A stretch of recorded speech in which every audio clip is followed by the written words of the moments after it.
Hello and welcome to round 11 of the Academy series. We're in Silverstone today, as we have been for all the other career ladder races, which we have had of Formula Sprint 2 and Formula Sprint 1. We've got 5.9 kilometers ahead of us today. Sorry for starting late. I literally woke up 4 minutes ago.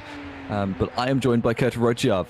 And Kert, how do you think this race is going to go? Let's hope for a clean race. Like in the Formula Sprint 2, we saw was a proper mess. I was one of them, of course, but I didn't start anything, so don't worry. Yeah, I hope to see improvements in Academy. So let's see if FS2 is the new Academy or Academy is the new FS2. I certainly hope it will be cleaner than FS2, but that's a very low bar to set, given how dirty it was on Tuesday. Of course, I had to watch the entire thing. You really get annoyed at certain drivers when they don't drive correctly. Unfortunately, this is Academy series, so we have a lot of... Unfortunately, is that the right word to use? You're very lenient on drivers in Academy, as... Can no one take maggots correctly? Or Beckett's, that is, even. I've just realized, because everyone was going off and cutting through the grass. I don't think that's the racing line you're supposed to take. Bit of advice. Well, it depends about driving style and driving line which you take. But it's definitely possible to take maggots and Beckett's like perfectly. But it takes time, and it's pretty difficult with this kind of cars. But yeah, you'll get used to it as the time goes on. Yep, and this is Domenico Scarpelli, who's, I feel like, a bit out of this league for Academy Series. He's been in FS2 4 times and done very well in all of those races, and just races here, I suppose, for fun, really. And ends up obviously being towards the front, because he's got quite a bit of experience now with the career ladder, and so we've got him out front here, and he's going to improve a bit more. He's a whole 10th up in the first sector alone. I think it was on his own purple sector in the first sector. He does set a 29.7 in that first sector. And we're going to head towards the Sector 2 line here, and let's see if he is able to improve just a little bit more. And he does. He improves by half a tenth in Sector 2. I think that's on his own personal best and not the overall server personal best. as he's going to go through Stowe, sweeping right-hander, and it's pretty difficult to get right, really, and we're going through the final 2 corners, and let's see how this lap affects his overall lap time, because it will probably be an improvement, and the gap between first and second moves up to 6/10 of a second, as Scapelli improves by almost a tenth in the final sector alone. This is Dan Finn. I haven't heard much about many of these drivers, but he is sliding through Stowe, and that's not probably the best way to take that corner. As far as I know, it might be with his setup, and yeah, sorry, I'll be right. I'll be a moment. Yeah, it all depends on setup and, as I said, drive style and driving line. In this track, the setup won't help you as much as other tracks, so you need skill really to put a really good lap together. So also, yeah, a lot of new names, so let's see how they perform. Maybe the new talent into FS2 as well.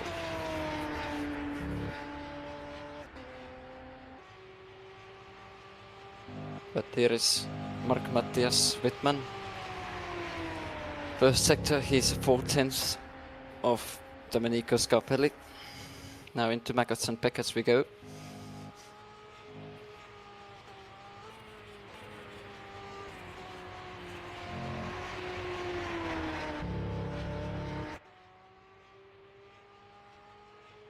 Comes through nicely.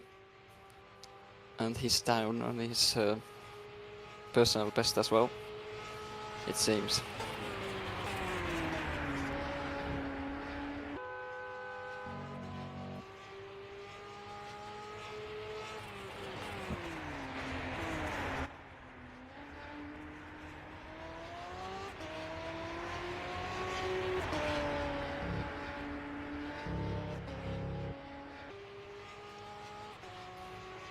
Comes over the line and does not improve on his time.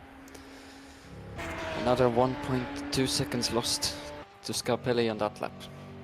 Here is Kamil Smieja. Sorry for the pronunciation, haven't practiced them.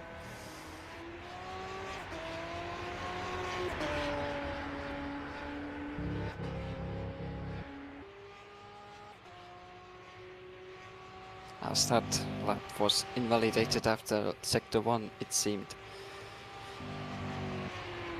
Yep, anyway, 4 minutes left in qualifying, Kert, and right now it seems like Scapelli's got probably the best lead he could wish for, and not that many people seem to be improving. Here's Josh Flynn, he's 7/10 down in the first sector alone.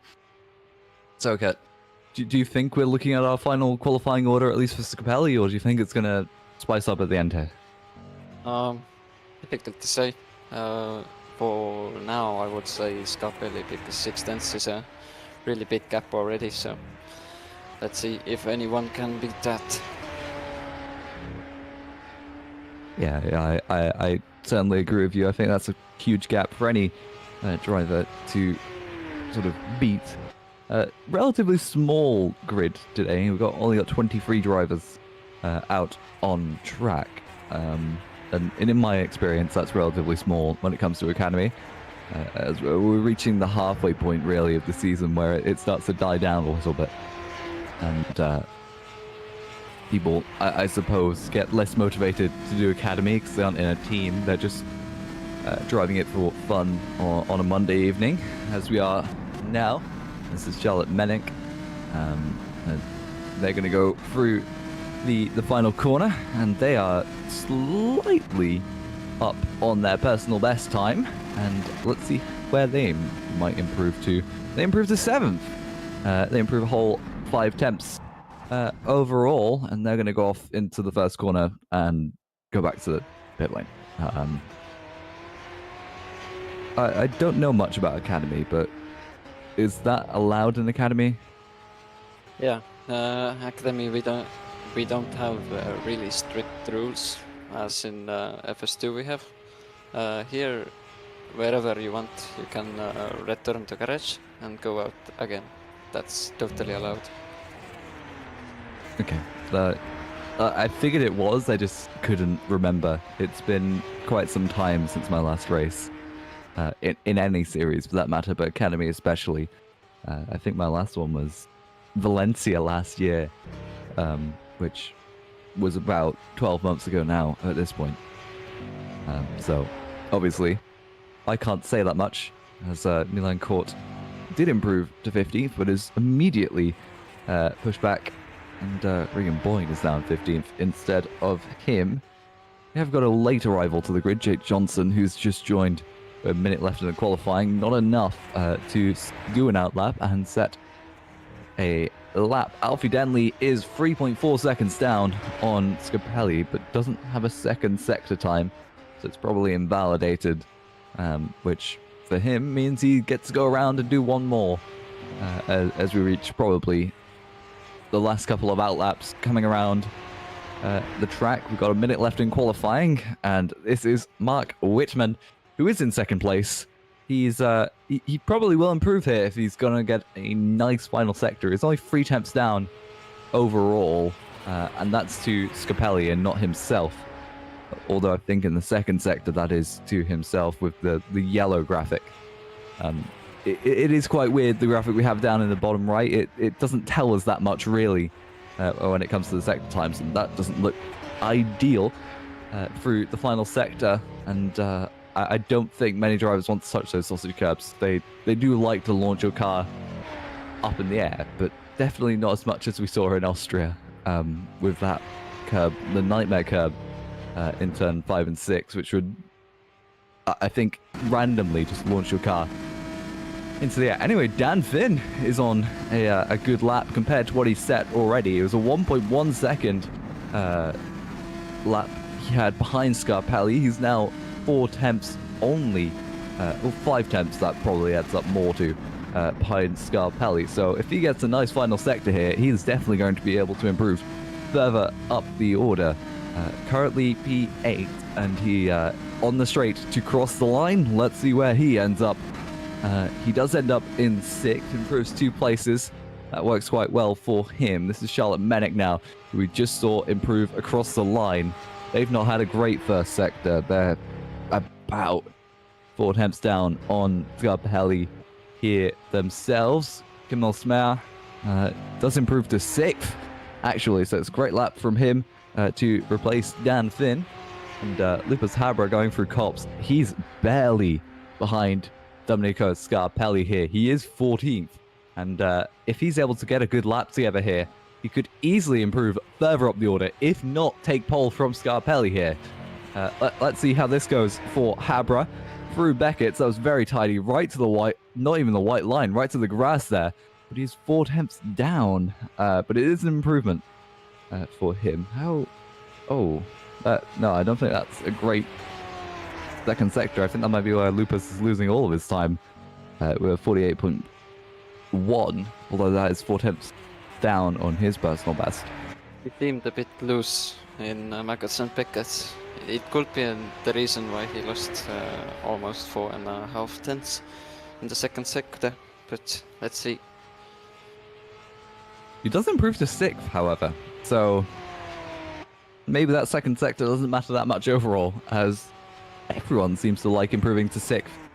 And Madam Manakandan, actually, right at the end there, was able to improve to B8 and is in a nice starting position, I'd say.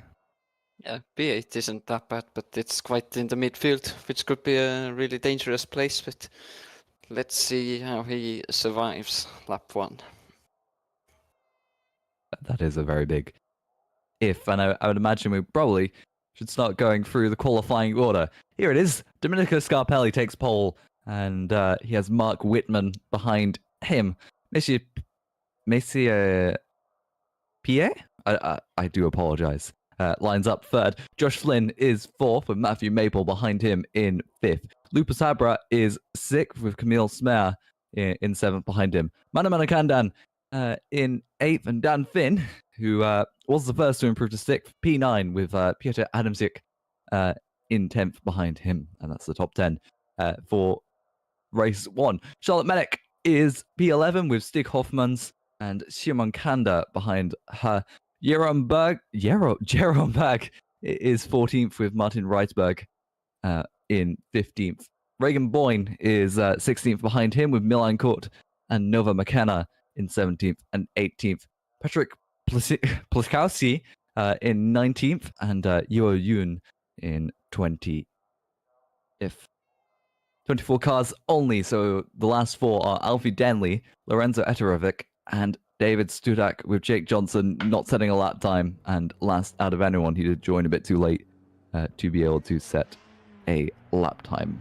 And Kert, not that interesting of a qualifying session, but do you have any remarks before we go to the break? Well, qualifyings, these private qualifyings are the most interesting ones, but during practice I saw the times, and I already knew that Scarpelli was going to take pole, because that time was really strong, but really strong performance from other drivers also, so not bad. And thanks, Kurt. We are going to go to the break for the duration of the warm-up, and we will see you in a few moments.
Welcome back to the race 1 session that we're going to have for Academy Series. We did just have qualifying and we've gone through the warm-up. That was a 10-minute session. We did take a break there.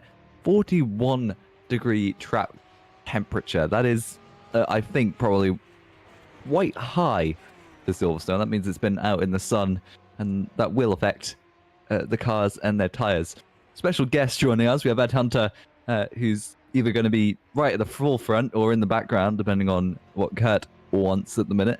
But we do have Kert Rohtjarv as well alongside me, as we're just waiting for the cars to line up onto the grid and go to the race 1 session.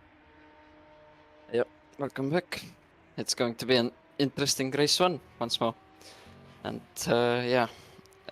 before the break, when I last commentated, was really dirty driving. So let's see if it's any better now. So great to be back, of course. Wow. Yeah, it was a little bit chaotic at the Most Autodrome as well, especially in race 2. But for the most part, a lot of the top runners keeping it fairly clean and reaping the rewards as a consequence. In terms of my role, thank you for introducing me as a special guest, Alex. Think of me as the glue between Alex and Kert in this instance that sort of helps things flow together. Glue and helping things flow together are not two words that work quite that well, I think. I'm trying to mix my metaphors there. You're right. It's a bit clumsy and cat-handed, but you know what I'm getting at. Yeah, I feel like Silverstone has a sort of bad aura when it comes to racing standards, or at least that's how it felt when I'm watching FS2. Was Speak for yourself. We've been fine for like the 6 weeks before this, and then all of a sudden, in Silverstone, everything went to high hell, I suppose. And just out the window, no driving standards. I'm going to crash into the side of you. You're going to crash into the side of me. No, you don't have a choice. Well, from my perspective, the FS2 race was like World War II all over again. So, well, this did used to be an airfield in World War II as well. So, Silverstone. You're not What wrong. do you think the Wellington Strait is named after? Boot? It's named after the boot, right? No, the Admiral. The Wellington Strait. It's named after the plane that was based here the bomber. Yes. Yeah, the bomber in World War II. I think it's the only airfield-related corner name or track part. Hangar Strait. I Isn't the hangars that the planes do? Yeah, that's a good point. The rest are just quite weird, like cops. Just a group of trees is the corner name. It's one of the most iconic. It used to be the first corner, of course, before the 2009, 2010 sort of changes with this the wing and the sort of new start line, and also the removal of a bridge, which was a nice corner. But to be fair, we got the sort of in exchange for that the village and the sort of the loop essentially, which is those the tight sort of Abbey and Farm are the first two corners, and then we got a village and the loop, which are the right and left hand sort of hairpins essentially, which often cause a lot of incidents on the first lap, as we've seen already in FS2 and FS1 a little bit. But yeah, for the most part, better changes that have I think on the whole. They haven't. Everyone thought it was going to make the track worse, I think, at the time, as I remember. But really, since then, they've actually led to some pretty decent action. So I'm kind of much more positive on the the current layout of Silverstone than I used to be about 10, 12 years ago. Wow, you are showing your age, Ed. Yeah, the fact that you were angry about them changing the layout of angry is Silverstone. maybe an overstatement. I was more just sort of, it's just more like, oh, I like that old layout. Why did they change it? And the reason they changed it is because they needed to redo facilities as well. And they thought, well, let's make something that leads to better racing. Because Silverstone did have a couple of years where basically that section, bridge, and just you can see where they would have originally gone onto the left instead of going right, which is now what the first corner is. That used to be a really a very fast section, amazing to watch in qualifying, but there didn't used to be a whole lot of action there in the races. So from a purely spectator's point of view, I can definitely see why they've done it now. And I think maybe it takes a few years to decide whether those sorts of changes are a success as an experiment, but I guess we can say they were. Yeah, but that goes to just about any track change, apart from Barcelona, which has showed it's horrible. There's no debate in there. my opinion. Yeah, mileage may vary with the Barcelona track. Sometimes it's a decent race, and other times it's the worst thing I've ever watched, and I want to go to bed. You sound like you want to go to bed here anyway. I do want. No, I don't want to go to bed now. Well, not before this racing is done. And yeah, racing formation lap. We're underway, and yeah, the formation lap always brings out the weirdest conversations, but I don't think we've got one today. Well, I think we've done it already. All right. Anyway, here's our grid. First row is Domenico Scarpelli with Matthias Wittmann behind him. Messier Piez in third with Josh Flynn behind them. Matthew Maple is in fifth with Lucas Habra sixth. Camille Smear in seventh with Manamana Kandan behind him in eighth. Dan Finn is ninth with Piotr Adamczyk in P10. Charlotte Medic is 11th with Stig Hoffmans behind her in 12th. P13 is Simon Kanda with Jerome Berg behind him. Then Martin Reitmerg in 15th with Regan Boyne behind him. That is your 8th row. On the 9th row is Milan Kert and Nova McKenna. 10th row, Patrick Platkowski, and Yor Yun. 21st is Alfie Denley with Lorenzo Eterovic behind him, David Studak in 23rd, and Jake Johnson in 24th. And I do think we have one more car who joined during the warm-up. We have Alvin Tran, who's going to start in 25th for race 1. And we've got just about halfway through the lap of the formation lap. So any guesses on how this race is going to go? No, not at all. It's a complete wait and see what happens. But yeah, there's a lot of pressure, isn't there, on Scarpelli, because he's won one reverse grid so far this season, which was his first Academy win at Suzuka, of course, where he did a very, very good defensive drive. Matthias Wittmann, who's he got a second place in race 2 last time out at the Most Autodrome, if I'm not mistaken. So he, look at him warming up those tyres. Scarpelli looks a little bit more calm by comparison there. But yeah, the Italian then, Scarpelli sort of said, I really want a race 1 victory in Academy this season. And this is a fantastic opportunity because there's not too many big major rivals. Maybe likes of Matthew Maple or Amanda Camden could get it together. Lucas Habra, a race 2 winner as well. So there's Fritz in there, but if he can get a good start here, he should be able to have them covered. 11 laps. Let's see what happens. Yeah, round 11 laps, and someone's coming to the pit lane, and they've broken their front wing on the formation lap. Well, it isn't that bad as crashing at the formation lap, which I did in Montreal. So. I suppose, yes, it is better. Yeah. But all cars are now on the grid, apart from the one who's in the pit lane, and I imagine we have to wait for them to reach the end of the pit lane before we go, or I might be wrong. Oh, they've just been teleported to the grid. Anyway, here come the lights. Scarpelli on the right, Mark Wittmann on the left, and it looks like it's a good start for Wittmann compared to Scarpelli, but Scarpelli is able to get ahead of him fully into turn 1, and Wittmann's coming under pressure by Messier Paya, and the was off and a one person was off on.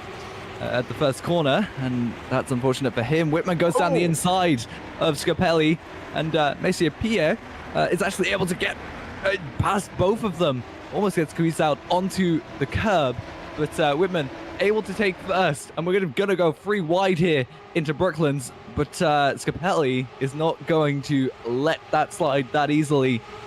We aren't going to go 3 wide, but it looked like almost for a second that we were, but Scarpelli almost got a better line through that corner now, and is probably going to have a better exit out of Luffield here, and now slipstreams towards Copse, Wittmann and Scarpelli, and Scarpelli's right on the back of the lime green Academy car, and I don't think you're going to see many moves happening around the outside or even the inside of Copse here. Yeah, it looks like Adam Zix has been able to jump Smigia at Copse for 7th position, though. As you say that, they're still side by side with Charlotte Mennick, keeping them in tow in that battle for 7th. But the person who made an awful getaway on the grid was Mano Manicanden. He was dropped from 8th to 11th. Oh, and Matthew Maple. Oh. And that's Charlotte Mennick seeing Smigia, I think, just cutting the track. Or was that Adam? It was Adam Zix. There's somebody backing into the wall on the exit of Chapel there. It's Regan Boyne. Magnussen Beckett's claims 3 victims as Mennick looked to the inside of Stowe. Not able to make the move there, but that's a car on the inside of the final corner, and I genuinely thought we were going to see some side pod to side pod rubbing. Lap 1 replay, this is Matthew Maple. This is what happened to him. He went off through the entrance to Beckett's. He was just wide. He was just wide. Is that curb a curb that unsettles the car, or did he just lose it overall? It's Regan Boyne, and it's gone to the inside curb. And then he gets rear-ended as he rejoins. That is unfortunate, but that's sort of what happens when a car ends up in the middle of the track, unfortunately. As Scarpelli is actually able to get past Mark Wittmann for now, though, because Wittmann is looking to get the better exit once again, trying to replicate what Scarpelli tried, heading towards Copse, but I don't think the slipstream is that powerful for him, as Scarpelli is keeping that gap almost the same down the entire straight. But Whitman here is either going to have to force Scarpelli into a mistake or get a good run along one of these straights, especially down the next one, the Hanger Straight. That one is. As we already have 2 DNFs, one is Alfie Denley and second is David Studak. So definitely some action between those two. It was interesting that Scarpelli's been able to recover so well, because he sort of left the door open for Whitman, didn't he, at the start of the race? It was a yellow in sector 2 and Charlotte Menick on the march. This time it's Simon Kander she's fighting away with through Stowe corner. Kander shuts the door and is going 3 wide in the background there. Looks like Jake Johnson, Dan Fine and Plotowski. As there we go, Menick now tries for the outside and will get pushed wide. This is Lang Manakanden on his comeback to get involved. Menick is going to try and completely move around the outside at Club. And that's Charlotte Menick. If she can just find a way around the outside into Abbey Ann Farm, she might be able to get into 8th here, but it's going to be very, very narrow. She's got the inside now, but that's going to become the outside for the loop. How late on the brakes is Simon Kander going to be? Not late enough, and now Manakanden is just waiting in the wings. But Menick is up to 8th, but look ahead in that 7th, 6th, 5th, and 4th place battle. Lucas Hamper has got a train of cars behind him. Yeah, and a great start for Jake Johnson, who's currently in 12th. Started P24 up to P12, and that is Adam Schick going down the inside of Josh Flynn, and there's contact, and I wouldn't be that happy about that, getting pushed off the track, and Flynn drops down to 7th place, all the way from 5th, after being, in a way, forced off track. Simon Kander looks to sort of get back at Charlotte Menick, but doesn't want to go for any move into Cops. I would say they almost had the overlap to try and go for it, but it's putting them under pressure as well, with Manakanden behind them, so they kind of want to get this move done before Manakanden is able to catch up. And Manakanden is actually struggling a little bit through these corners. He was right on the back. Oh no, Manakanden commentator's curse! And Kander's off into the wall. Let's see how much damage is on that car as it emerges. Oh, he's still got both front and rear wings and all 4 tyres. But I'd be surprised if he avoided the wall completely there. The steering's mostly straight as well, so Kander can continue. And he's in 16th, just outside that 15th position, which is the reverse grid pole, remember. Alvin Tran has gone from the back of the grid, gained 10 positions now, and is running in that crucial 15th spot, 7 seconds behind Jake Johnson. Scarpelli has already done a gap between him and Whitman. The gap is already 1.3 seconds. But yes, Dantine and Nova McKenna. My bad for the little pause, but Dantine gets through. No. Yeah, still does. So I don't blame you for pausing, Kurt, because they're both orange cars. I was trying to figure out which one was which there, but it's fine. That gets. Is it Finn or Fine? I've been going for Fine because I've been feeling fine. And look, here comes Plotowski trying to defend then from, I think, Hoffman's, and Hoffman's is through. Very tidy move into Brooklands there. And look at how much McKenna is sliding the rear end. He's going to become part of this fight as well. He can't escape it.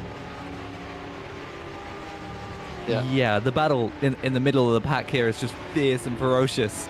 And the moment you get pushed down is the moment you got another car behind you, as demonstrated. Dick Johnson's fallen back a little bit. He was P12 just a couple of, or a lap ago or so. And now down in 14th. Not bad in terms of a drop for him. As he's in trouble. Pierre, is out of the race. As is Regan Boyne. That looks like a connection dropping for Boyne then. It seems like a network issue for sure. Oh. Yeah. I don't think that was a network issue. Hardware issue then.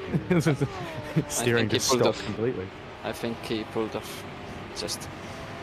And this Piers, he was right behind Whitman, and he just loses it over the curb. He's now facing the wrong way, Maggots and Beckett, and now into the pits he goes. So that seemed terrible bad luck for him. That seemed like a network issue because he kept sliding. So yeah, I don't think so. But what I do think is that curbs should never be doing that to cars. As we saw that in qualifying as well, a couple of drivers sliding out over that curb in Beckett's. So, yeah, not ideal for anyone, but ideal for everyone behind him.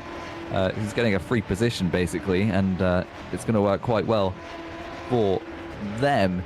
Alvin Tran, last of the points runners. He's got Matthew Maple behind him. Matthew Maple was at the front until they went off and had a little excursion off the track, and they looked to the inside. You probably aren't going to go for a move there from that far back. But Maple almost tried it, and I think he's probably one of the braver drivers on the Academy grid. Of course, probably quite experienced in terms of R-Factor 2 racing. So I think he knows when to go for a move and when not to. As Charlotte Menick actually has got onto the back of Josh Flynn and is now pushing for 6th. As Dan Tin, it's an Irish name, they're weird to pronounce. Not if you're Irish, of course, but yes, unless you're Irish, in which case it's natural, obviously.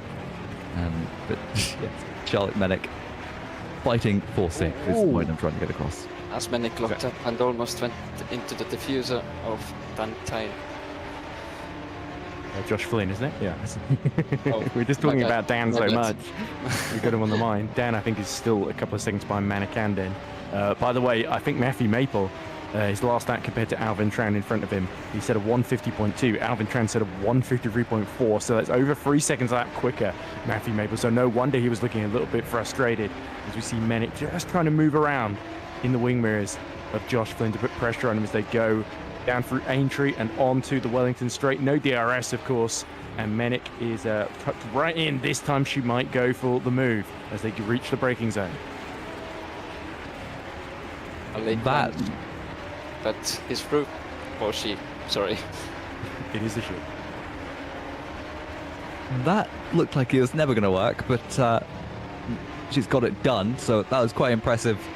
I wasn't expecting to go down the inside into Brooklands, but that was a great move from Charlotte to make it happen and keep it on track. Is the important thing, and Josh Flynn is not doing that, going off the cops.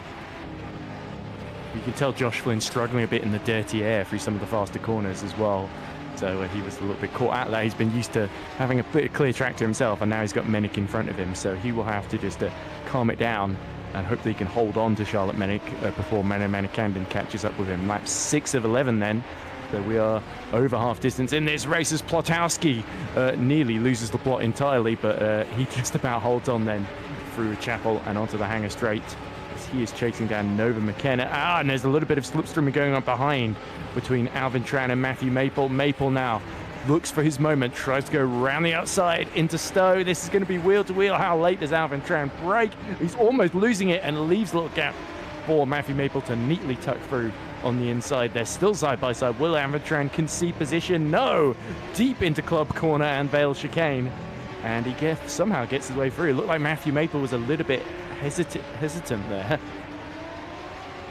I mean, any driver, a car steaming down their inside is probably going to be a little bit hesitant to turn into the corner, especially with Alvin Tran there. He was braking very late, going deep into the corner, and obviously that's not the line really you want to take in the final corner. So I think for Maple there, he just wanted to back out so he didn't have to worry about getting hit.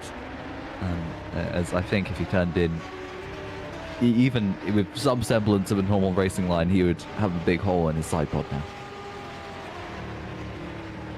And bad news for Josh Flynn because he's made a mistake somewhere, and Manikandin has jumped him for 7th position then. As we look at Adamsix trying to fight for the final position on the podium against Lupus Habra, and Camille Smiglia is just behind them on the road as well. So Adamsix has got to be very, very careful how he plots this in that lime green Academy car, because any mistake, you need to go from going onto the podium to being dropped down to 5th here. Yeah, and Milan Court recently tired from this race. Our latest casualty to the circuit. Adamczyk, that's never going to work. Going into Stowe, late on the brakes. Pushes Lupus Habra wide, I believe. And they now Almost have again. Silverstone behind them. Almost again hitting Adamczyk. But Adamczyk has new problems now, as Smeja is behind him. It was a late dive from Adamczyk, and Habra actually pulled across from the outside to defend as well. I don't know who I'd really blame for that one, but they both tangled together, and Smiga is going to be grinning the widest smile you've ever seen, because he knows there's a golden opportunity to sneak his way onto the podium as they're all sliding in front of him, and that's going to give him a great opportunity as they go down that Wellington straight once more. Habra has big problems with his car, also has Adamczyk, but Habra has most damage, I think, which is causing the oversteer in his car. But Yep, as and we switch off. Yes, Kanda and Plotkowski. Is Kanda going to do as Charlotte did, but not really.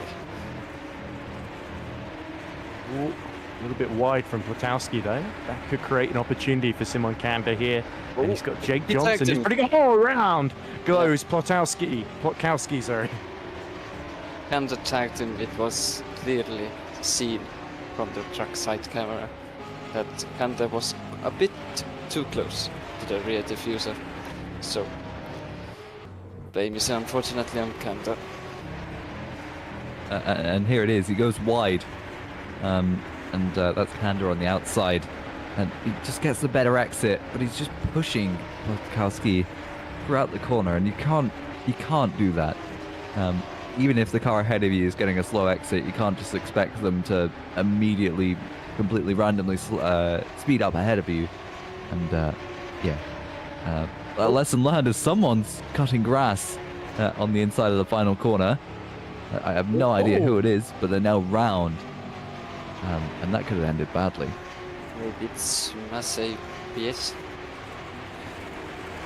But they... Yeah, this is going to Could lap not down be. now. That would make sense. Yep. And they shouldn't be outside on the track. Not allowed. They did return to the pit lane, so I wonder if that will be dealt with, I suppose. Is that the correct word? As Maple finally tries to get it done on Alvin Tran, and down the inside, quite a tidy move. But also has Jake Johnson. No, that's not Jake Johnson. That's... Yeah, Zoraterovic is moving out the way. It's a Terovic, sorry. It's fine. All goes off track completely at Brooklands there. And that costs him a chance to challenge Stig Hoffmans for 9th position. But yeah, crucially, that incident with Plotowski has promoted Maple and Tran. Maple particularly now has gained 2 positions in the last lap then. He's gone from 16th, which would be outside reverse grid pole position, to onto the front row then, as Menek has caught and passed Smiglia for 5th position. So fantastic race from Charlotte Menek so far. Yeah, and continues to lose ground. Yeah, he's been passed by Manakandan and Flynn. So I think he's not having the greatest of runs through the second sector, and the sector times agree with me. He's 4 tenths down, 4 seconds down even, in terms of the car ahead of him. I think that's actually 5.5 seconds. I'm not that good with quick mental maps when it comes to timing screens, as we've got quite a lot of cars close together going down the Hanger Straight into Stowe. Nowhere close enough to make a move really, but someone's going wide through Stowe and is not going to have a great of exits. And we've got to move down the inside as Matthew Maple on Jake Johnson, and I think that was a bit opportunistic from Maple. Yeah, you can tell Maple very, very eager to gain ground. Was spending quite a large chunk of the race stuck behind Alvin Tran, and he's on the penultimate lap, and he's looking for the inside into Abbey. Will he get any space? No. Jake Johnson just cuts right in front of him. So it's Jake Johnson versus Matthew Maple. So the battle of the alliteratively named drivers. And Alvin Tran looking in the wings. Oh, big dive from Matthew Maple into the loop as they go into entry. Forces Jake Johnson a little bit off onto the curb there, and Alvin Tran squeaks through as well. It feels a bit desperate from Matthew Maple, how he's making these moves here. I think that was very late, go down the inside into the loop there. But I suppose he's got it done and moves up to 13th, sorry. And that's someone out wide, and that's Dan Hine in the orange Academy car into the gravel, and obviously not the best racing line. Do you think Dan Fine, knowing that he was going to finish 10th or 11th or whatever it was, has now decided, I want reverse group pole, and is letting everyone through on the penultimate lap of the race? Because he seems to have got up to speed now. That is an interesting strategy, if so. It could be a possibility in terms of strategy, of course, but yeah, I think it's the most reasonable thing that Dan Time should do right now. Especially with that 5-second gap to Plotkowski as well. So he's in 16th, of course. He'll be bitterly frustrated because he's gone from looking good for a good starting position in race 2 to now he's going to start 16th pretty much no matter what now. So, but yeah, Dan Fine has immediately repassed Jake Johnson, so maybe he had a genuine issue there. And Maple now is passing Nova McKenna. It's getting very hectic in the last couple of corners. Oh! And that looked like Tran going off track there. Yep, Tran and Maple out wide at the final corner, and looked like it was going 3 wide, but no, Maple's going down the inside of Dan Hine into the first corner. That one's worked, unlike last lap, and you've got Jake Johnson on the inside of Alvin Tran there. Double move from Johnson. Oh, but Alvin Tran not letting it glide that easily as Hine goes round. Yeah. Okay, well, it's definitely not deliberate then. Oh my goodness, poor Dan. It's not the end to his race he would like. Final lap, by the way, Scarpelli leading by 1.7 seconds, but this battle is raging on there. They're all struggling to survive, and Plotkowski suddenly finds himself back on reverse group pole then. So I spoke way too soon there as they're going too wide. 2 rows are too wide out of left field and into towards Copse Corner.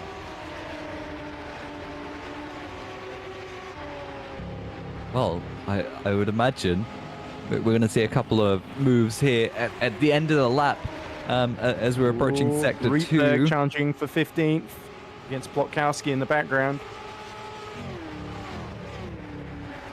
All of these cars so close together as, right back challenging for that reverse grid pole.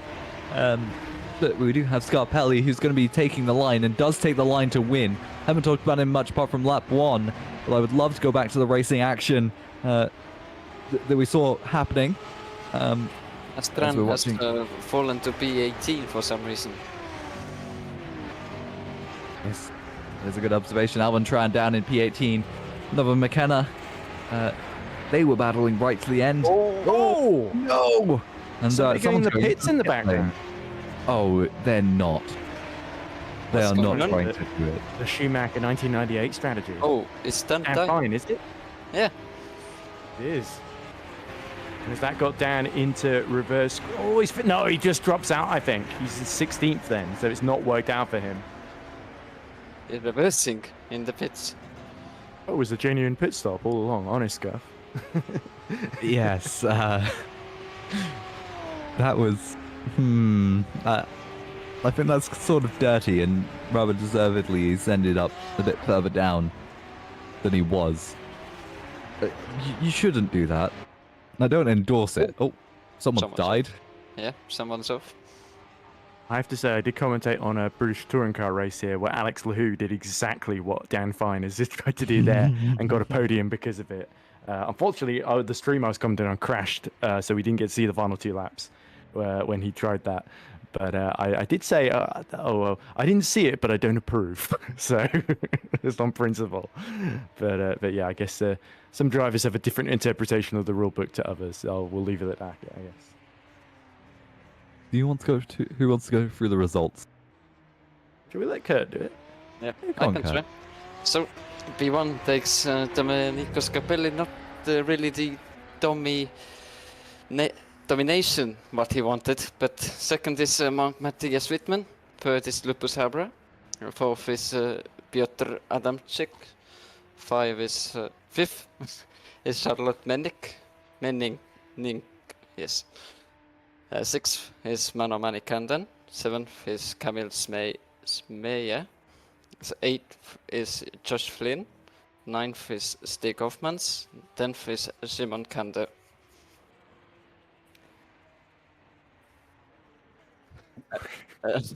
11th is Matthew Maple. 12th is Jake Johnson. 13th is Noah McKenna. 14th is Patrick Plotkowski. And 15th is Martin Rydberg, who also takes reverse grid pole for race 2.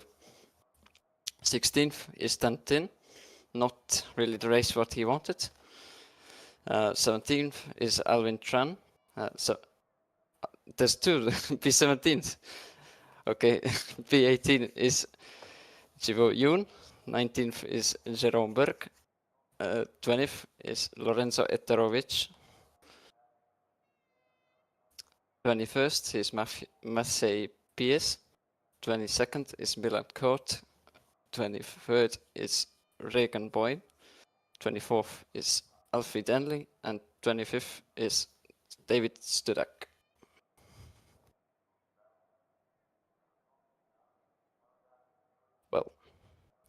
Well, how do we summarize the race? This really chaotic race 1, I would say. Well, you had battles from lights to flag, and those weren't just in the middle of the pack. It was at the front, as it was for Scapelli, who got overtaken on lap 1. We obviously had the desperate moves by Matthew Maple, the desperate feeling moves by Matthew Maple. So, yeah, I think it was quite interesting, but I think we're going to get shouted at if we ended up going to the loading screen. Okay. Fair enough. I guess we'll get a break then. But Domenico Scarpelli, your winner in race 1.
Welcome back. It's race 2 here at Silverstone for the Academy Series. We've got another, I haven't actually done the calculation, but it's around 60 kilometers of racing ahead of us, and there's quite a few straights in that, so not that much corner action.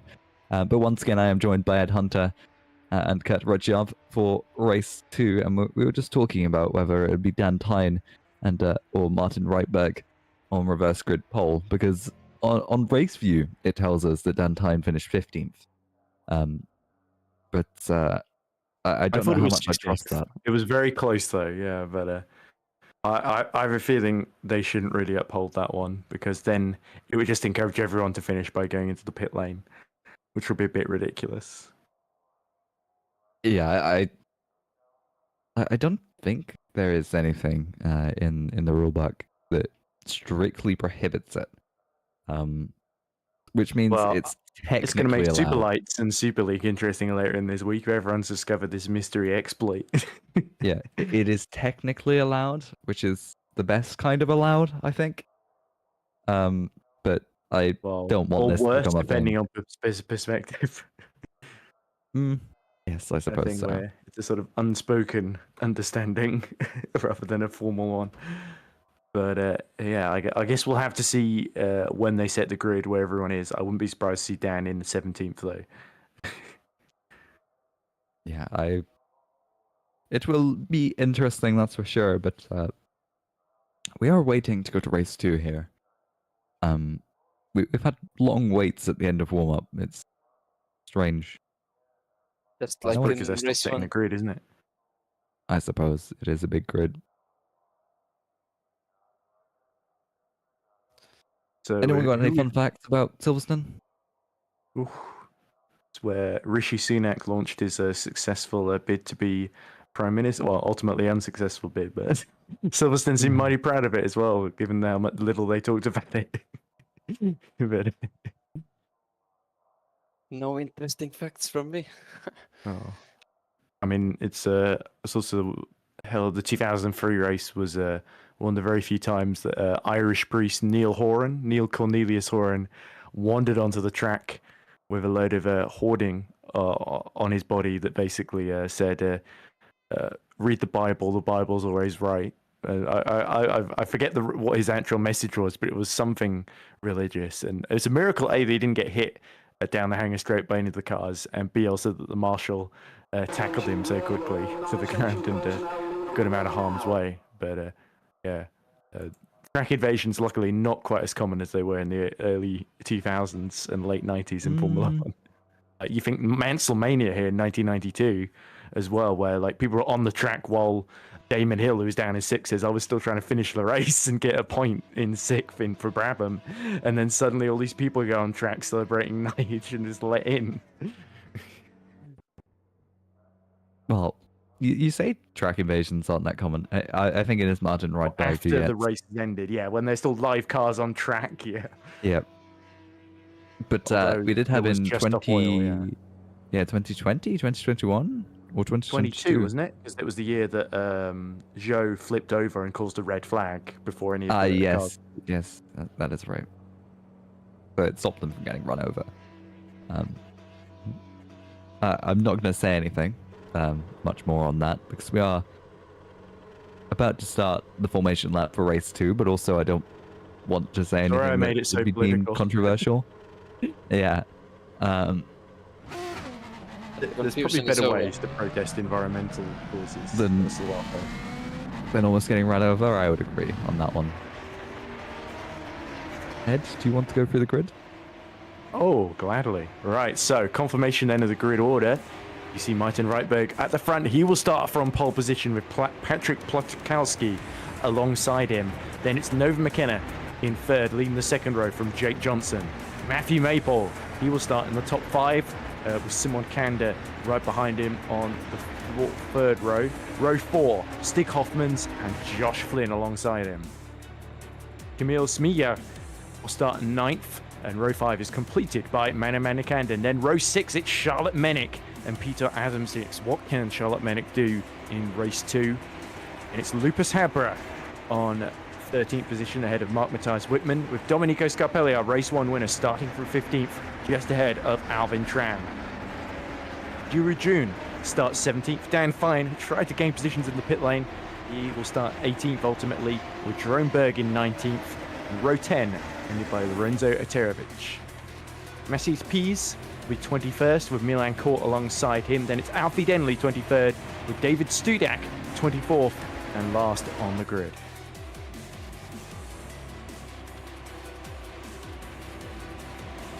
If you thought race 1 was chaotic, then you're in for even more of the same, I think. Looks like Charlotte Mennick has hit trouble on the formation lap. She's bailed out to the pit lane. Oh, that is... I'd be interested to know what happened, but I don't know if we get replays at this point. I think it's still too early for that. Yeah. I mean, it might not be, but I don't think it's... Well, let's hope if she was disconnected, she can get back in. So we can't get a replay of what happened, unfortunately. So we're just going to have an empty slot on the grid in P11, unless Charlotte can get back to the race. But I don't know much about the rules, which is weird. I tend to look at them and find out whether it's bad or not, instead of actually knowing them, which is probably a bad thing, but you know, I might read up on it.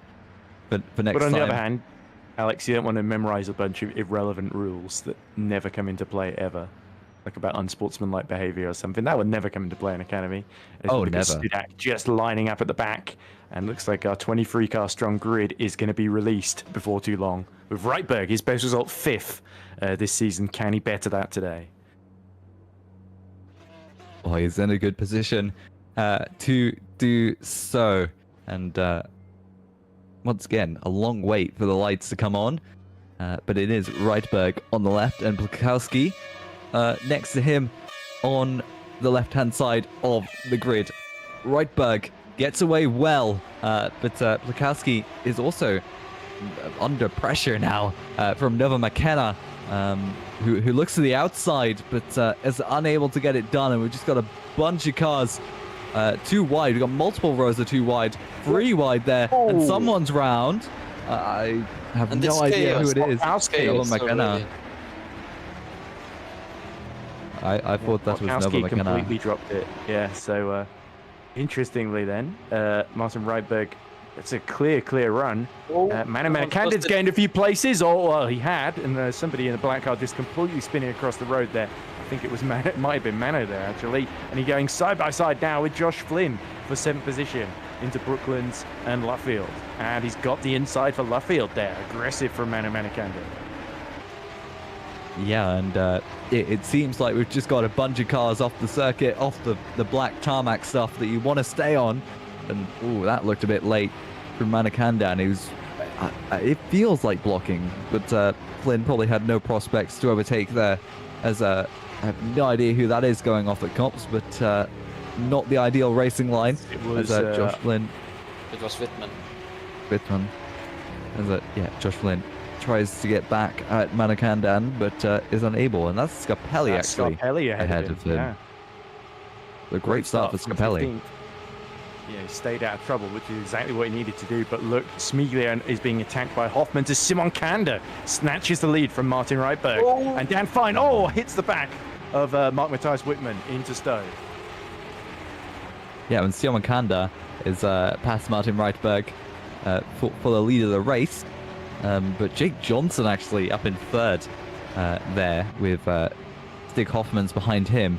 But he's got a huge train of cars behind them and not that big of a gap between him and the leader as we get the timing screen. As you can see, Simon Kanda, great start from him, up from 6th into 1st position, and Dan Tyne also up to P8. We didn't talk about that much, but he is up, and Adam Schick onto the grass. Adam Schick has lost it. That's void in there. Wow. Oh no. And I think Smiglia may have been involved in that because he lost a position to Kort. Scapelli's out, it's showing. That must have been Scapelli then. I think, but it was Scapelli, I think. Yeah, and then Iwa Yun is also out of the race as well, so I think there was a massive crash. It's Wellington straight. That bridge. And there's another one. This is more it's less battling and more cars crashing into each other or going off the track or going slowly. It's raining the way that they're driving at the moment, but it's bright and sunny over there. Not like in real life where I am down south in the UK. But yeah. And Fine then, and Josh Flynn going wide, and now Jake Johnson goes up to 2nd. Now he's past Stig Hoffman's, I believe, and Reitberg. So Reitberg in real trouble here, down to 4th, as Dan Fine muscles his way up the inside of Manakanda into Stowe.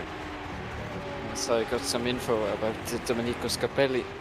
Technical difficulties for him, as his monitor HDMI cable came out, so he didn't see where he was going. Of all the technical issues I've heard of in GPV, that is probably one of the weirdest ones. Stig Hoffman's get past at the first corner on Jake Johnson, and Jake Johnson now is getting overtaken by Dan Tyne here, who started 18th, now 4th, and on the back of the podium runner Jake Johnson. Yeah, it's going to have slipstream down the Wellington straight, and he does have more speed than Johnson down the straight, but he's getting pushed to the inside of Brooklands. But it looks like he's going to get that move done. But Jake Johnson hanging it around the outside, but eventually has to yield into Luffield and probably is going to fall back now as Martin Reitberg gets passed by Lupus Habra, who's also up from quite a while back, up to 6th from 13th. So most of our runners at the front here have came from quite a way back, especially Dan Tyne, who's now in P3. Yeah, impressive from Dan there, but Kanda has now got a 4-second lead to Stig Hoffman's. It'll be interesting to see Kanda, of course, who was second in the reverse grid race at Spain as well, looking to go one better now that he hasn't got Demir Karatko to worry about, because I hired him in my FS2 team. But yeah, Stig Hoffmans then has now got to defend from Dan Fine, who just seems to be rocketing through the field, and now Manakanda fancies a go at Jake Johnson, who is on the defensive into Stowe then. So Manakanda has got to find the opening, just about catches the slide at the rear end, and he's been defending from Habra as much as he's been attacking Johnson. Yeah, and Simon Kanda has actually got a 4.3 second gap between him and Stig Hoffman, so he's got he's out again. Yeah. Sorry to interrupt there, but Peace is out of the race from the top 10 in for the second race in a row. You do have to feel bad for drivers that retire in both races, especially in Academy, where they probably got punished a bit more than they should, as Lucas Habra to the inside in the loop, and is actually quite racy here when it comes to fighting Manakanda, and on the inside down the Wellington Straight, and they're going to be side by side all the way into Brooklands as well. And Habra breaks a bit later, and I think he's going to have that move done. Oh no, commentator's curse. Oh no! Oh, that was terrible mistake for Habra, and Manakanda, the innocent victim there. Yeah, you do have to feel bad for Manakanda. Oh no, Rudberg into the wall. That was not his fault at all. I think he just got pushed by Whitman there, and Whitman again going into the back of someone. That's a carbon copy of the Owen Kilhausvik Dan Fine incident we saw in FS1 Race 2 on Thursday. And that should never be happening to anyone on any racetrack anywhere in the world, but yeah, you do have to feel bad for Martin Rydberg there, who completely, by no fault of his own, went into the wall there. Scarpelli with the HDMI unplugged, as Dan Fine has just passed Jake Johnson there. It all seems to be kicking off as Mark Matthias Whitman now is ahead of Lupus Habra then. So the battle's continuing, but Scarpelli no longer taking part in it, as here's what happened to Alfie Denley then. That must be Terevic behind him. Martin Rydberg is in the pits to put that new front wing on, and there's Denley just spinning around and losing that place. And it looks like he's coming to the pits as well. One thing I want to mention is Stig Hoffmans was second, now 13th. So something's happened to him, as Lupus Habra is side by side with Jake Johnson down the Wellington Straight. Whitman. You mean Whitman? Yeah. Oh, Whitman even. Sorry. Yeah. I thought because he was fourth and he was fighting. Too many orange cars. You're right. Yes. Oh, Adamczyk getting raced by Kert here. Kort's been quietly impressive, hasn't he? Although not so quite anymore, as he continues to go side by side with Adamczyk. And Adamczyk just about holds him at bay, and he hopes that Matthew Maple can get involved in this as well, so that he can just scarper up the road essentially. And yeah, Peter Adamczyk has sort of been on the defensive more than gaining positions in this one. And Dan Tyne, who has Simon Kanda in front of him in second right now, is keeping a 5.1 second gap, not really catching our leader at the minute. So for him, oh no, this is... Kert has lost it. It's kept it out of the way though. Will he keep it out of other cars? That's the question that we're about to ask, and I think he will, rather fortunately, but he's going to be losing some positions. And Stig Hoffmans looks at the outside in Stowe and just has so much more speed than Milan Kert, and obviously gets past them, and they've got quite a nice gap already. And that's an unfortunate mistake. We got another yellow in Sector 2. We're down to 18 runners, so that means we've got 6 retirements so far, as we've cut to Mark Matthias Whitman, who we did see just a few moments ago pushing Martin Rydberg into the international, or the national straight, I should say, as it used to be called. I don't know if it's still called the national straight. Either way, Mark Matthias Whitman I don't think. I have nothing to say, to be honest. You don't think? Okay, don't great think way to end that sentence, Alex. I do not think. It seems. Don't think B. That's how racing commentary is. But yeah, Dan Fine, by the way, set 1:49.9, which is 3/10 faster than Simon Kanda. So he is starting to catch with just 5 laps to go. But unfortunately, unless he starts taking a second lap out of Simon Kanda, then it's unlikely he's going to stop Simon from taking his first win in GPV Academy there. But Jake Johnson's still doing enough to hold off Lucas Habra for the final slot on the podium, and then Habra himself has got Whitman to worry about then, and Manakanden still in the mix as well, with Josh Flynn another 8/10 behind him as well. So very, very close battle for what looks like 4th position here. Yeah, and close battles all around. As, like you said, Flynn on the back of Manakandan here. 4 attempts between them on track. But that seems to be the story for many battles, or quote-unquote battles, on circuit right now. There's a couple attempts between them. They're not exactly side by side. I say that, but Michael Whitman and Lucas Habra, further ahead, are relatively close on track, or they were more so in the final corner. Whitman not getting the greatest of exits. But yeah, they are relatively close here, and I believe we could be seeing a move here quite quickly. Oh, it's happened! As I say it, really. Whitman, oh, you can't do that. You can't push someone off the track.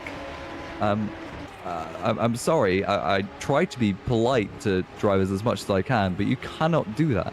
You cannot push drivers just off the racing line just to get past them with a late braking move. That was even more aggressive than the Matthew Maple move, because he deliberately went sort of right, pushed Habra right to the outside there, did Mark Matthias Whitman. And you can sense the frustration here, because he knows he's much quicker than Habra at this phase of the race. Perhaps maybe a little bit more care was needed there to do that one, and Habra's probably not going to be too impressed by the end of this one. But for now, he's still got a 1.8 second gap to Manakanden, as Adamczyk has now got a run at Flynn, who stumbles through Kopp's corner. It's going to be side by side through Mackett and Beckett. Surely Adamczyk will think better at that one, and he just lifts out of the throttle in time and prevents a huge disaster there. That I'll slap the definitely race for Peter Adamczyk last time around, by the way, 149 through. And that was much quicker than just about anyone on track. That fastest lap award previously owned to Dan Tyne, who set a 49.9. He's 6 tenths faster than just about anyone, as Camille Smear goes for the move on Alvin Tran down the inside of Stowe. Tran goes wide, but will have to concede the position for now. But he looks to the outside at the final corner, and now has the inside line, and That was a bit risky from Tran, and he ended up going on the curb, hitting the wheel, and having briefly taking flight there, and now he is right behind a Hoffman's. Oh, and then going around the outside of Hoffman's into turn 1. So Alvin Tran, full credit to him, he's not let that. He's not decided to back off. He's going a full attack, full risk to try and get back into the top 10 then. But now he finds himself really a little bit vulnerable to Hoffman and Kert behind him. Like they say, you have to risk it for the biscuit if you don't have to defend anything. So I think that's the right thing that Alvin Tran is doing. And Adamczyk battling with Flynn then. He's just got through at Brooklands. it looked like he was struggling on the exit there. But I did also want to talk about Silverstone's latest victim, David Studak. He's out of the race, which puts us down to 17 runners. So at this point, almost anyone that's finishing this race is going to get points, or with the exception of Petrovic and Joran Berg. Well, technical points. You can claim that you're in the top 15. There's no official championship, but Manakandan's out. In 6th position as well. And ahead of him, Lucas Habra going onto the grass at the exit of... What is going on? Oh, Johnson is getting passed by Mark Matthias Wittmann here into the final corner. Late braking on the outside for Jake Johnson, and tries to get the better exit compared to Wittmann. And I think he has, so we're going to see this battle continuing probably into the first corner here, as he does have a slight bit of overlap, but not enough to get past Wittmann, and down the inside at the first corner here. Wittmann goes a bit wide, but Johnson not as quick overall through the corner, and has to concede once more to Wittmann. But I imagine there's a move waiting to happen. Looks to the inside through the loop, just trying to replicate what Wittmann did, but not late enough on the brakes for him, and 4 attempts down as we head on the Wellington straight.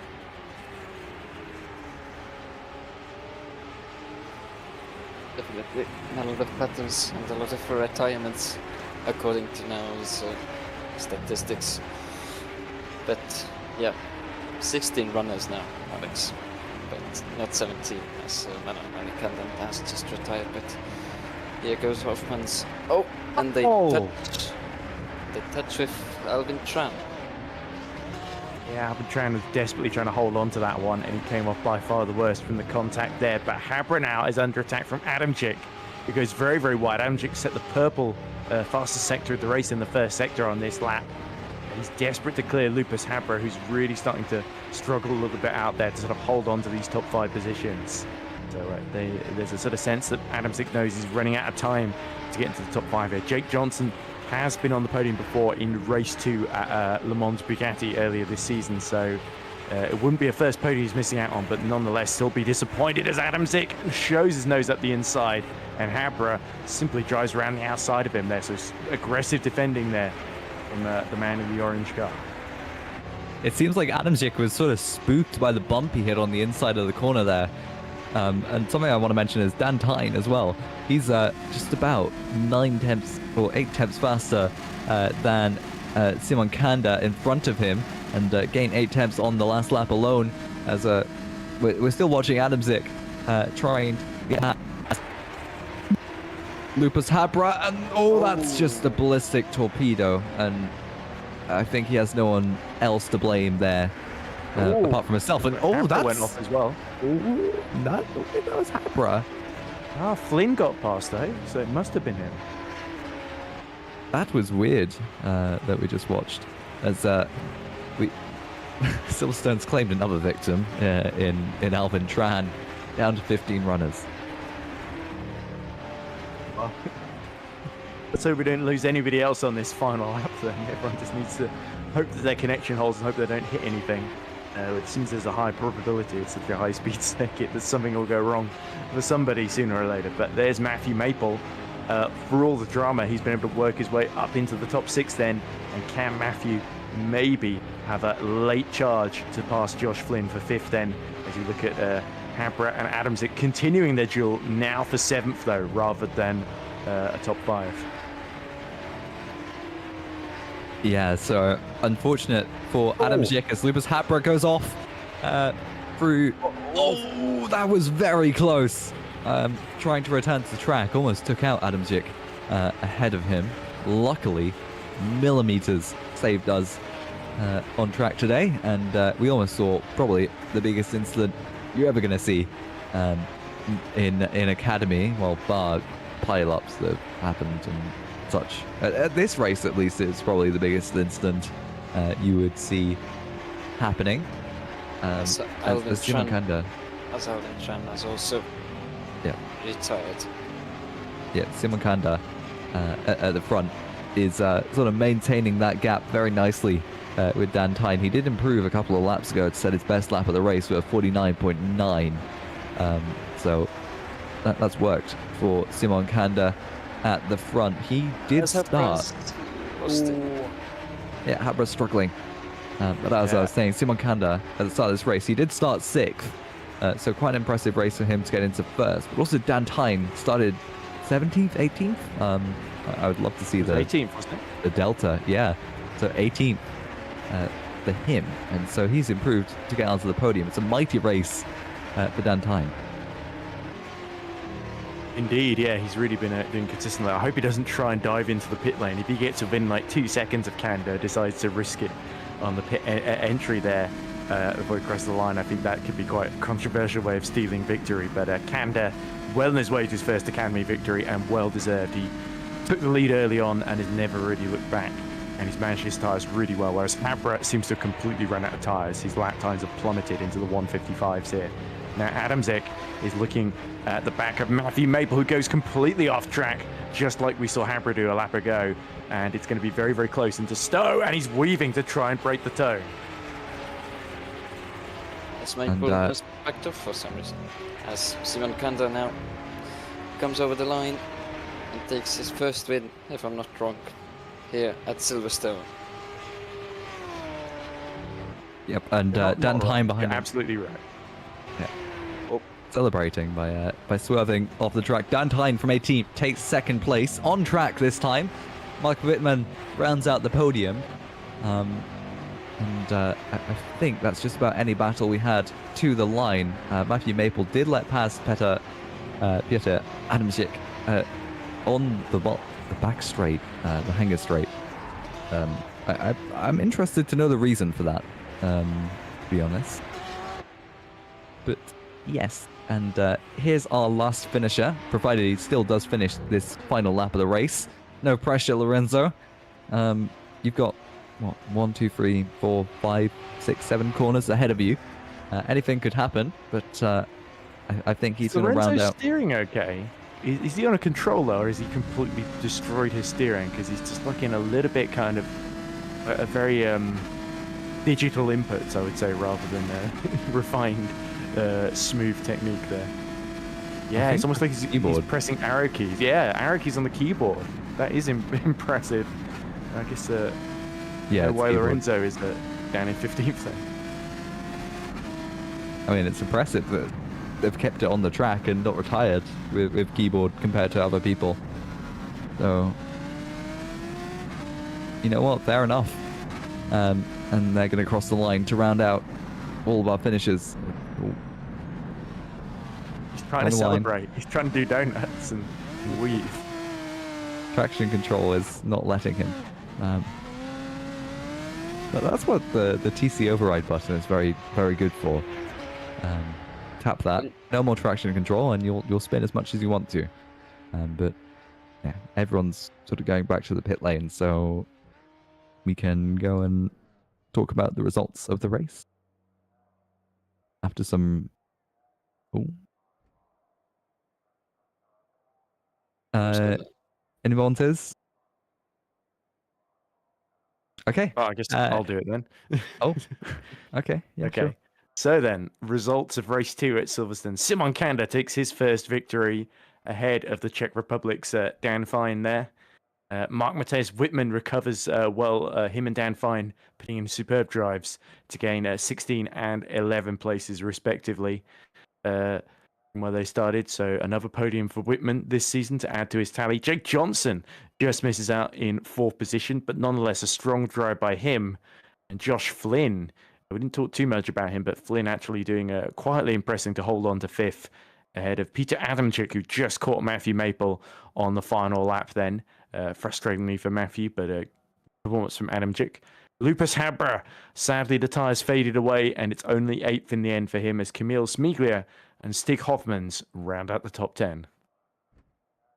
Milan Kort finishes race 2 in 11th, ahead of Patrick Plotkowski, who started 2nd but spun at the first corner. And then our pole sitter Martin Reitberg does finish, but only down in a lowly 13th, ahead of Jerome Berg and Lorenzo Eterovic, who does get to the end despite clearly being on a pad or using a keyboard there.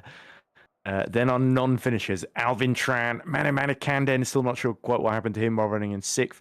David Studak, Alfie Denley, Message Pease for the 2nd race in a row. He doesn't get to the end. Scott Pelly, our race 1 winner, having an HDMI disconnection there into the first couple of corners in the early laps. Jiwoo Jun also failing to finish, along with Nova McKenna and Charlotte Menick, neither of whom took the start, I believe. So really, really unlucky for McKenna and Menick. They didn't get to do anything in race 2 whatsoever through no fault of their own.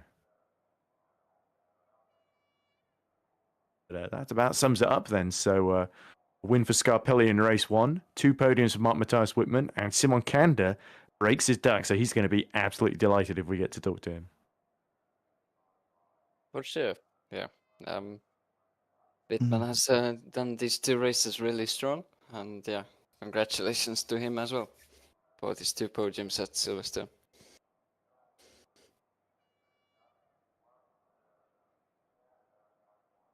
Right, with that done, shall we move to the interview room, gentlemen? And Gladly. I don't think we actually got to see any replays of race 2 there. That's rare. Oh, the replays were bugging. That sounds about right. Right, who do you want to talk to first, Alex? Let's bring in Domenico Scarpelli. Hello, Domenico. You won in race 1, obviously. Yes. But race 2. Can we talk about race 2? How does that happen? I don't know, because what happened was my HDMI cable connected to the graphics card that just disconnected for some reason. Maybe it was a bit twitchy. I don't know. It was not plugged in properly, maybe, but I don't know. Just plug it in properly then, carry on. Yeah, no, but problem is always been the same for the past, 2 years? Maybe. And never happened. I don't know why he decided to do that today. But, I mean, it happens. I don't know. It's stuff that happens in the end, so I'm not mad about it. It has to be one of the weirdest failures I think I've ever heard of. Indeed. Probably is my first ever failure. I mean, I remember one time in Turkey when I was racing and let's say that my dad started touching electricity switches and powered off the wall house, but we don't talk about that. That was funny, but a bit sad because that was race 1, not even race 2. If it was race 2, it's yeah, race 2 anyway. I would have got taken out probably, but race 1 was a bit more painful, you know. It's nice to hear you have such faith in your competitors to race cleanly. I mean, he isn't wrong. Yeah, I watched the rest of the race after I re-plugged my HDMI cable and I saw some weird stuff. But also in FS2, like, it's not like they raced that cleanly. I come from a 0-0 in my team for basically a double DNF in race 1 and disaster race 2, so it is what it is, I guess.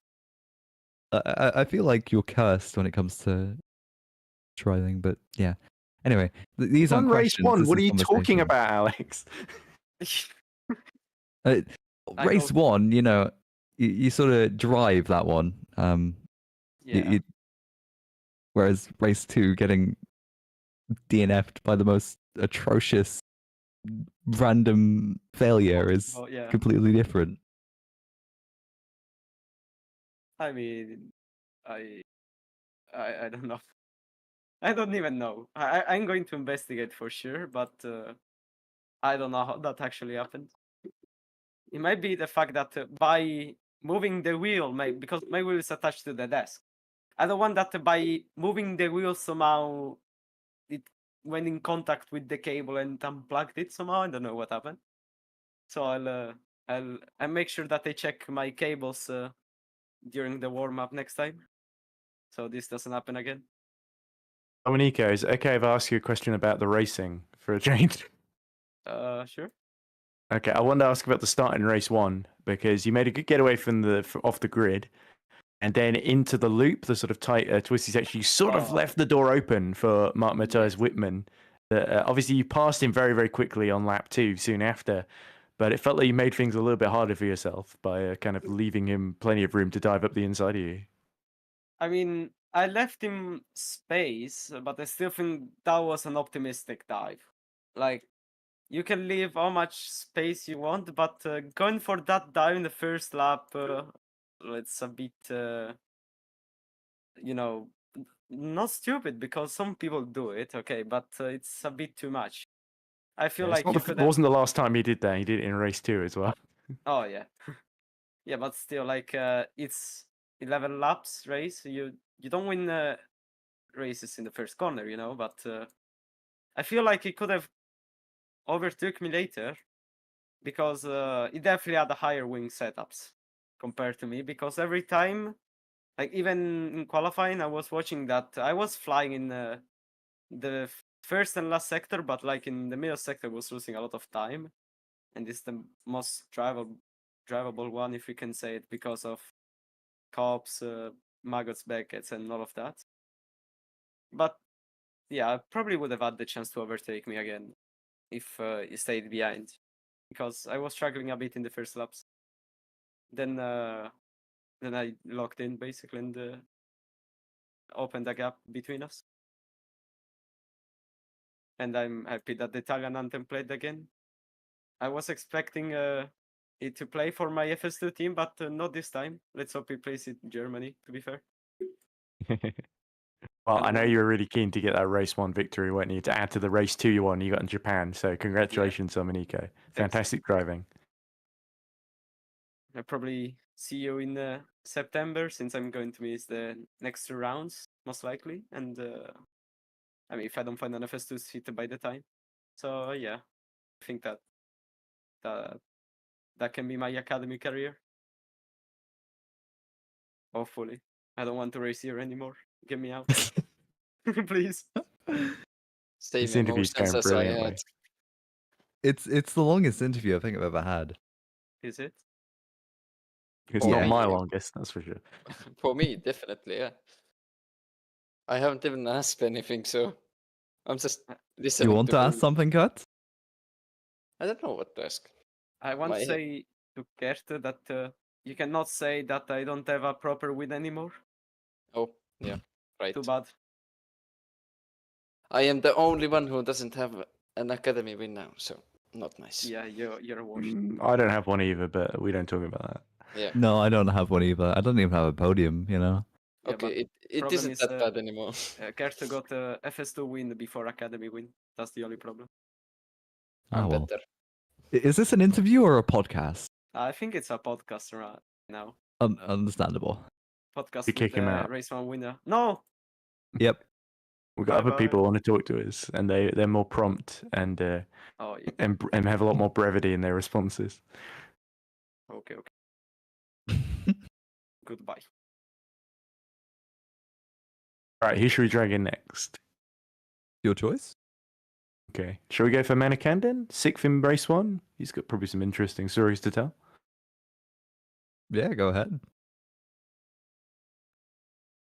Right, we're now joined by Manu Manikandan, who was 6th in race 1. Unfortunately, not able to get to the end of race 2. I believe you were disconnected, if I'm not mistaken, Manu.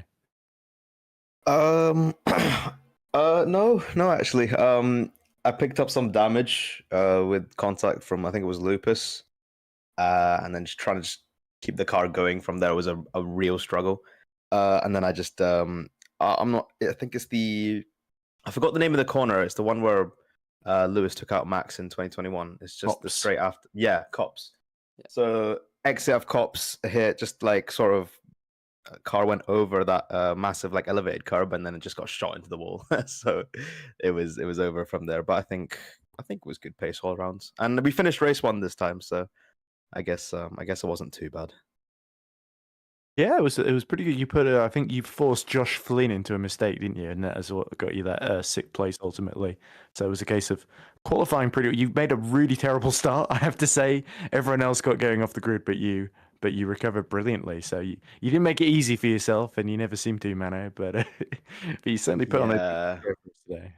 It was an issue with the clutch. I thought it was mapped to a different pedal on my wheel, so I was holding the wrong one down. I'm not sure when that changed, but I think I was messing around with the controls and the build up to practice, and I just forgot to change it. So as soon as the lights went out, I was just sat there. I was like, oh shit. But it was all right. We managed to come back up to 6th. Okay, we're post watershed. It's okay. It's after 9, so Exactly. But yeah, no, it was all right. I said I'd be back in this booth after getting a podium. That's clearly not happened, but I thought I'd come and say hi nonetheless. if we wait for you to get a podium, it could be a long time before you come into the booth. It might take a while at this rate, but we'll get it. It will happen eventually. I can guarantee you. Eventually, yes, eventually. All right. So, what amazing questions do you guys have lined up then, if any? I've used both of mine, so it's up to you two. Yeah. I'll be honest, I didn't even pay attention to your race. You were Wow, I'm very offended. Mano, I I have would one be as question. well. I would be as well, Mano. No, it's all good. It's all good. Mano, I have one question. Yeah, Can you put in context the difficultiness of Silverstone? How did the tires last, and how was it like overall driving it? This car doesn't like a number of the tracks we've had so far this year, and I think this ranks the top of cars that just do not work with this year's Academy car. Yeah, I think going through Magus and Beckett's and a lot of the high speed corners, it just doesn't want to turn. So you have to let off a wee bit and then just full lock it one corner and then just pray for the best that it sticks. So yeah, very, very, very challenging. It was all right, I think, at the start of the race, but if you're getting dirty air through Magus and Beckett's and like later on in the race as well, when the tires are worn in, it is brutal. I think we did see quite a lot of like people coming off at the start. So I'd say those are people backing up what I've seen. So yeah, it is supposed to be like the entry level series though, so I can understand why the car is supposed to be like this, but it definitely does put your skills to the challenge, to the test, for sure. And while we managed to get away with 6th in the first race because of people coming off and making mistakes and etc. In turn, I was one to make a mistake in race 2. So I guess you win some, you lose some. Well, yeah, I personally also, as you, we have survived more difficult conditions. Exactly. Like I think, Silverstone, for example. Yeah, I think Imola was maybe just a bit worse when it comes to those curbs and the elevation changes, but Silverstone's definitely up there. That's not to say it wasn't fun, but it was very difficult near the end to keep the car going. But yeah, definitely, I think I put on a good show for you guys though. Good fundraising, so that's what matters. Yeah, you certainly did, Mano. So thanks for talking to us. Best of luck for the next time we see you in the car, and we're looking forward to seeing action in Hockenheimring in a couple of weeks' time. Yeah, sounds good. Thank you. All right, so I think there's only 2 Academy drivers left to talk to. That's Zeeuw Yoon and Lorenzo Terevich. So shall we just go through Zeeuw and then see if Lorenzo's still up for it? Yeah, sure. yeah. Oh. So we're now joined by Zeeuw Yoon, who had a bit of a quiet afternoon, unfortunately, finishing in the sort of lower end of the top 15. I think outside the top 15 in race 1, and then just sneaking in race 2, if I'm not mistaken. No, you didn't finish race 2. No, I got killed by Jerome first corner. I flipped twice into the wall. My engine died. I think I died. So, yeah. Oh, well, we're speaking to Zeeuw Yoon's ghost at the moment. So yes, I'm dead inside. It's okay. Nothing new. Bit of a brutal round then. We were just talking very from Mano how difficult this car is to drive around here. Would you concur with that? A lot of people are running out of tires at the end of these races. I ran on first race. I think I was ending up with 55% on the front left. Yes. And the track's fun. I'll be honest. It's probably one of the more easier tracks for me, at least, to learn. But overall, I feel like that's the first time I saw the race leader, Domenico, and the other Matthew on the Imperium when the race 2 when the grid was reversed. But it was a very short sightseeing. I'll be honest with you. The next thing I know, I'm in a wall. So yeah, that's a common story in Academy, unfortunately. Yeah, it really is. I really flew twice in the course of 3 races. So well, in terms of flying, have you considered starting an airline? I'm looking into actually learning how to fly, so maybe it's down the line. Oh, nice. So, Zeeuw, in terms of your own development, of course, how do you feel? Do you feel like you're getting more and more confident as these Academy races go on, the more that you do? Oh, absolutely. I really enjoy the community here, but I do have to say that the race, maybe I need to get into FS2 somehow, maybe swerve my way in there, but I don't think I am, so it's going to be a while, maybe another 6 months at minimum, or somewhere. I'll be patient. There's the people that need to pay attention are paying attention. So if you impress, they'll notice. Don't worry. So your work certainly isn't in vain. That's for sure. Well, the people that need to look out, or at least looking, needs to be the ones on the track, don't they? Okay. I'm trying to be positive. It's okay. No, I got nothing positive to talk about. So just that I'll see myself out of here. Okay, fair enough. You wanted to be interviewed. Yeah, I do. I don't know. Oh, fair enough. It's well, okay. I appreciate I'd that. like today, Thank you for and having me. best of luck for Yeah. Hockenheim in 2 weeks' Will time. do. There we go, short but sweet. And finally, let's talk to Lorenzo Rohtjarv, 15th in race 2, which is his second best result in Academy.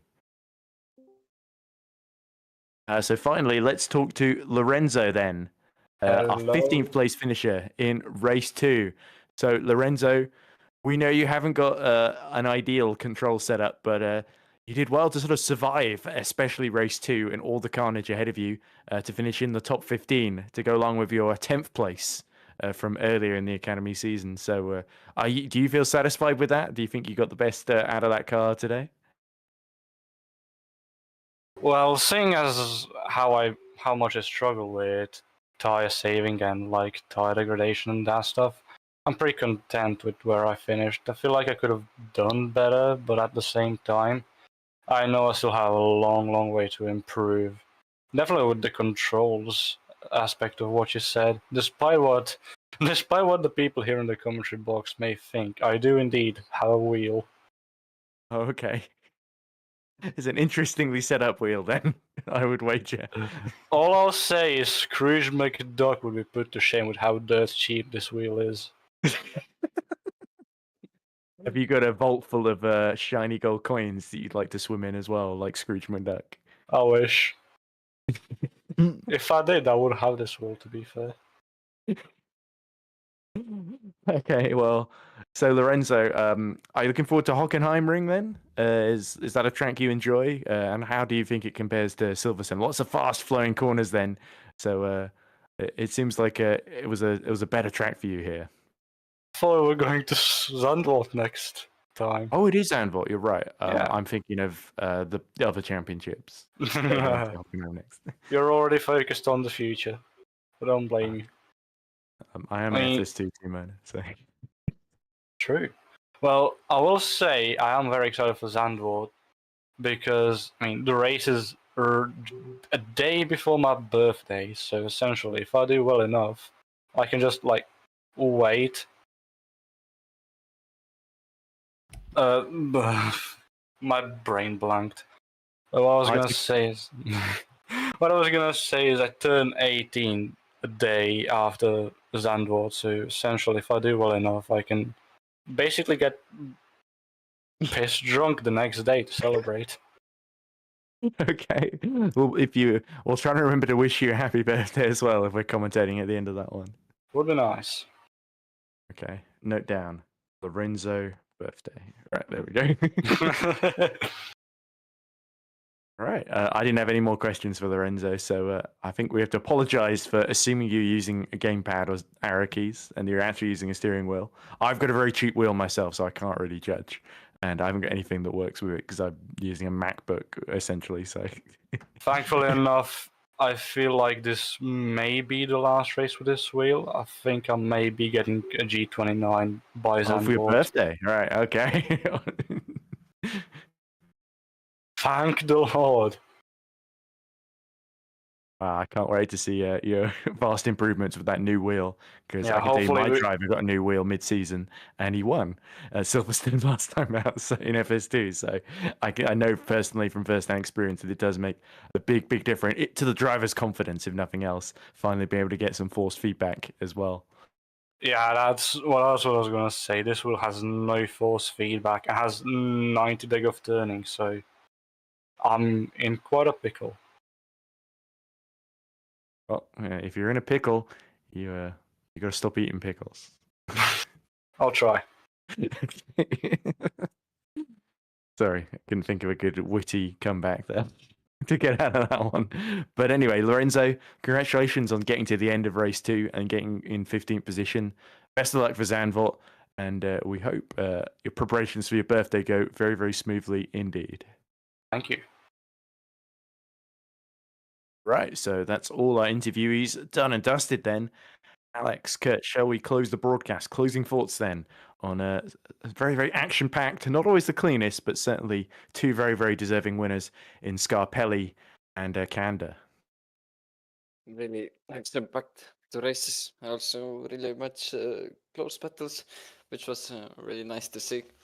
So yeah, only good thoughts on today's races. So yeah, I enjoyed just listening here because my head was blank most of the time, so I didn't know what to talk. So yeah, Me too.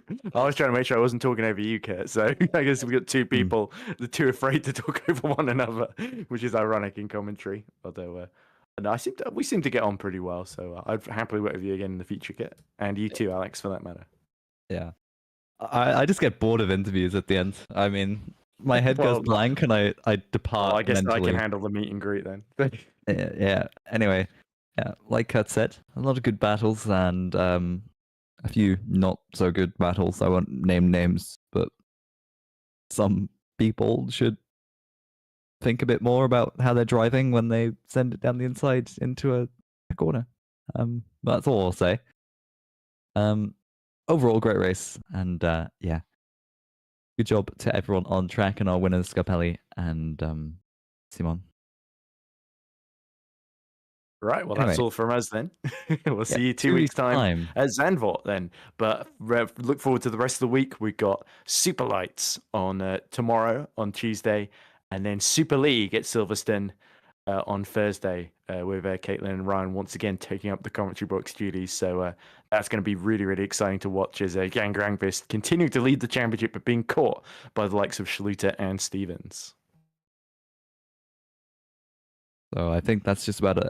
All from us, from Ed, myself, and Kurt. We thank you for watching, and like Ed said, FS2,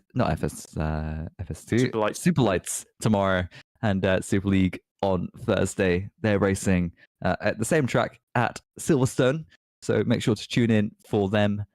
And for 2 weeks' time for Kurt, 1 week time for myself, and a week and a half from Ed. We'll see you then.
Thank you.